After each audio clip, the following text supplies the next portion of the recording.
The greatest tragedy of the African diaspora is that it displaced all of our people throughout the Americas and the Caribbean, displacing the culture of our diverse heritage. But through all of this, we as a people have never lost our desire to live free, under our own sovereignty, governing ourselves. And one of the greatest examples of this took place in a country known as Brazil, with a Maroon community called Quilombo Dos Palmares.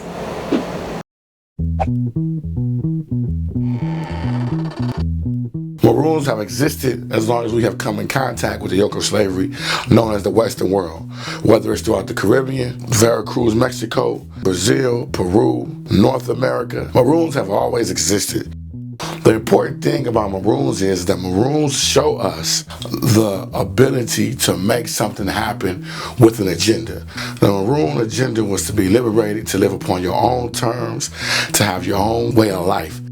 Not only were they willing to have these things, they was willing to fight, live, and die for them. The Maroons had the mentality that they could not continue to live in the way that they lived. They had a mentality of sacrifice. One of the main things that they knew they had to sacrifice was what we know as individualism. Maroons sacrificed this concept of individualism. They formed a mentality that they were going to be free together, they was going to live together, they was going to fight together, and by any means, if they had to, they would die together. So this is what's important about the Maroon mentality, is that it had a one unified, plural mindset.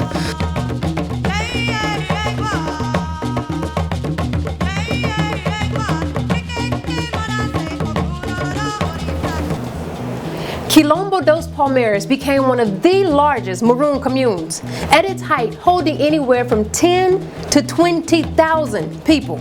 According to the historians of Brazil, sometime during the 16th century, 40 rebellious Africans escaped captivity of a sugar mill near Porto Calvo in the region Pernambuco in northeast Brazil. In higher plains, they found solitude, a place full of palm trees, fertile soil, a lot of water, and an abundance of wildlife.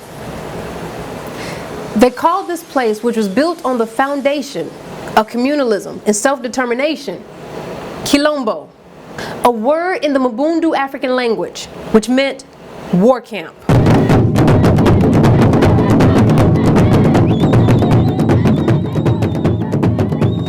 A community led and comprised mostly of Angolans became well organized, with the complex social structure of leaders similar to the infrastructure our ancestors were accustomed to back in Africa. And you ask if blacks can get along. We can.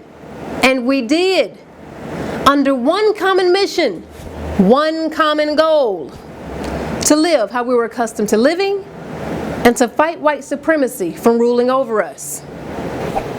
The Portuguese fought the Quilombos the entire time of its existence, except for when the Dutch controlled the area. And for those years, our ancestors fought the Dutch. And in between fighting the Portuguese and the Dutch, the Quilombo community continued to grow.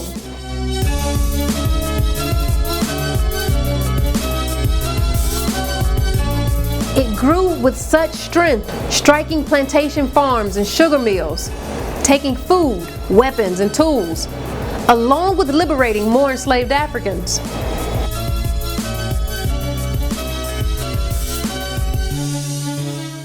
The Portuguese enslavers were never pleased with the African commune.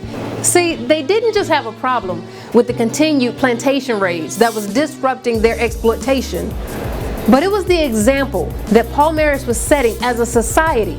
The community of Palmares, led and mostly comprised of strong Africans, was functioning effectively, with people working together collectively and sustaining themselves, to a great extent, far better than the Portuguese.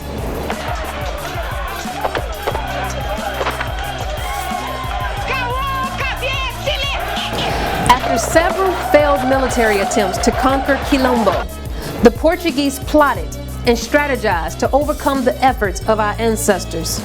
In 1676, a devastating battle against the Portuguese raid caused the leader of the Quilombo at the time, Ganga Zumba, to seek a peace treaty, thinking that it would bring peace and freedom.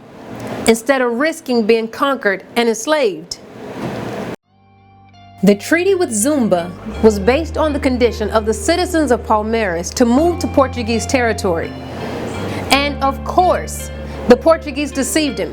Zumba was poison, and the Portuguese re-enslaved many of the Africans that followed Ganga. In his absence, a brave warrior by the name of Zumbi became the ruler of the Quilombo. He knew the horrors of slavery very well and never trusted the Portuguese, and was certain that no deal could be made with them. Zumbi was born in Quilombo, Palmares in 1655, but was kidnapped in a raid by the Portuguese forces as a child. At the tender age of 15, Zumbi escaped, going back to Quilombo.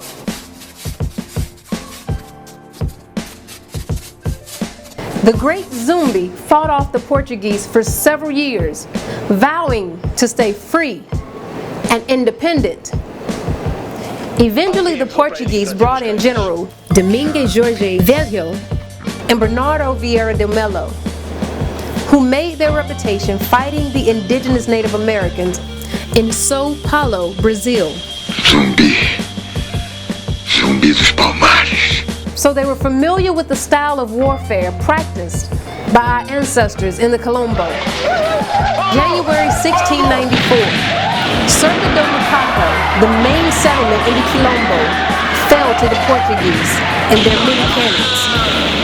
Zumbi was wounded in battle. He eluded the Portuguese to regroup, but was betrayed and captured on November 20th, 1695.